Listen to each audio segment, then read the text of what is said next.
again, showing that the earth cannot be that much old according to the Bible and according to mathematical equations.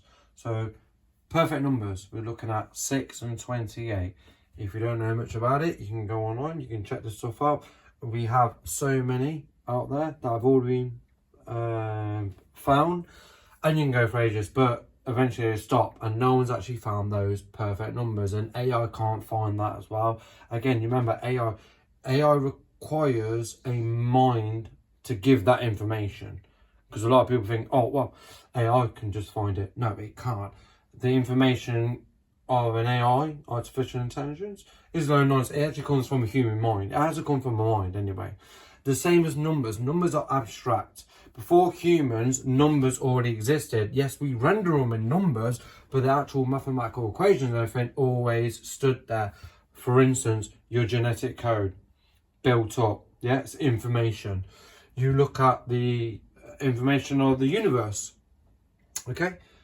That information had to be put there before it comes from a mind. The mathematical equations that are behind it. The universe is built on numbers. It's a numbering system. It's really amazing especially when you check out the Mandelbrot set and stuff like this. You've got to remember, this comes from a mind. Yeah? Before humans, the laws of logic, etc. Yeah? They come from a mind. What I want to focus on is the actual numbering. 6 and 28. Why is 6 and 28 a perfect number? When I say this, I'm saying that every perfect number out there either lands on a 6 or a 28. That's just a fact. Yeah, I did just a short equation here. But you can check, you can go online and check this all out. It's not what I'm saying. And then I'll be like, alright, is it coincidence that it takes God, yeah, in Genesis to create everything? He does a creation week in 6 days. And then the seventh day rests. Seventh day rest. Okay. 6 days. And remember, each day is 1,000 years. Yeah. And I already did a prophetic stuff that goes into each day. So one day is 1,000 years. Second day, 2,000 years. 3 days, 4 days, etc., etc. Yeah. At the end of the 6th day, that's like 6,000 years up, which I don't believe we've hit 6,000 mark yet. I think 6,000 mark is going to land on 2028. 28 is a perfect number. Why do I say this? So we know historians, the scholars, and everyone else has looked into this. They're looking at, when did Jesus Christ really die on the cross and rose from the dead? Like I said, some say 27, 28. You can go, no one's really saying 29, 30. They're saying 30 up to 33, maybe 32, stuff like that. Yeah. You've got to remember, our lunar calendar is not what we use. We use a Gregorian calendar. And in fact, we use a solar calendar. Now, did you know that our calendar has changed? It did change. And it changed in like the first millennium. They changed it. Even now, we have like leap days, leap years and stuff, yeah? So our calendar is very off. So when they're trying to find out what day was actually Jesus Christ died on the cross and rose from the dead, the numbers are misconstrued. They're all over the place. So it's like, oh, well, is it this one or is this one? We don't really know. I'm going to say 28 only because of the mathematical equation. I'm going to say 6, yeah, 6 day creation, and 6 because it takes 6 days. That adds up, doesn't it? It's not a coincidence. I think it adds up. 28. Why is 28 a perfect number? I really believe that Jesus Christ died on the cross and rose from the dead AD 28. Now, calendars are on and off. So even though our date today is saying, what, 24, it might be longer or shorter. I don't really know. Yeah? Because we have changed it a lot. If we have got it smack bang on, the return of Jesus Christ should be 28, according to the math and obviously perfect numbers. Yeah. And I'll say this as well. If you actually do some research into the Old Testament, Deuteronomy, Nehemiah, and etc., etc., very loads of old prophets. They talk about how the Israelites, the Jewish people, the nations, have to serve 7 days of 70. They'll eventually be born again. It actually lands on 1948. And I've known some good Christian pastors that are quite really good. And you can't really dispute them. They're actually really smart. They actually landed on May 1948. Now, if anyone knows about history, 1948 was when Israel was born again. Yep. Now, if you check out Psalm 94, and Psalm 90:10, well, you actually have that prophecy. Again, the one day to the Lord is like 1,000 years, which is amazing. But actually in the same chapter, it says this. It says, if Israel is strong, if it's weak, 70, if it's strong to 80, huh? And you notice where Jesus always depicts Israel as like the fig tree, and he talks about the fig tree, and this generation shall not pass. If you really go and look at it, it's actually mental.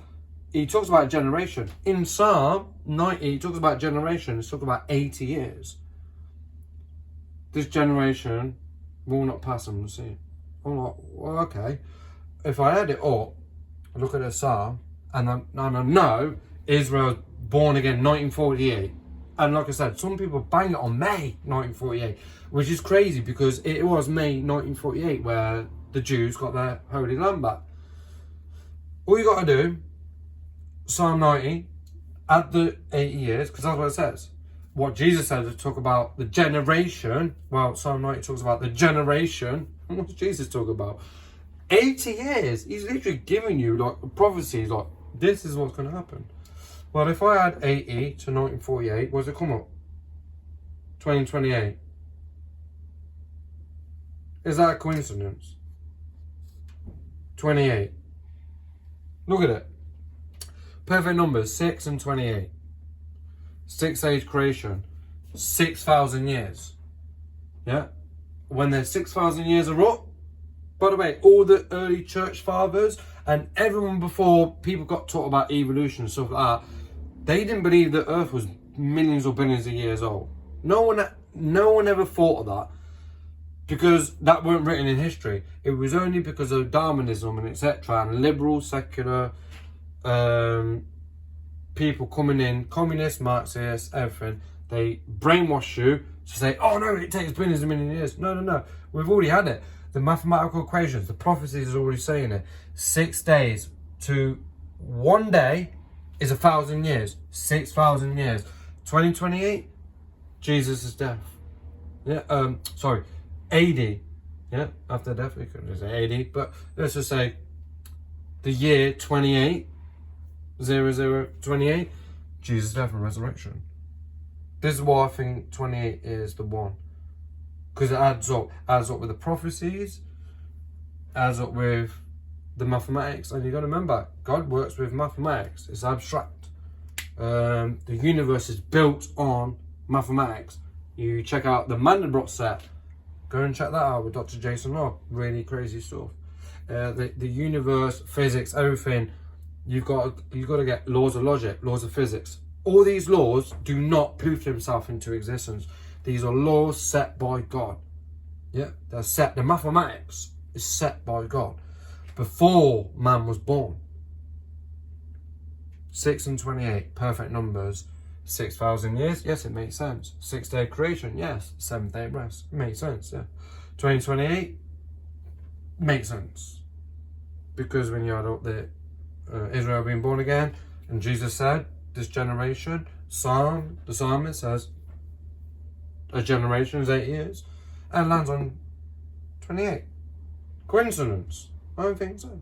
And if you want to get really nip it down to a good point, I would say 2028 September. Because in 2028, the Feast of Trumpet, the Hebrew holiday, the Feast of Trumpets. And Jesus says, what happens? He's going to come back when the Feast of Trumpets come. In Revelations, yeah?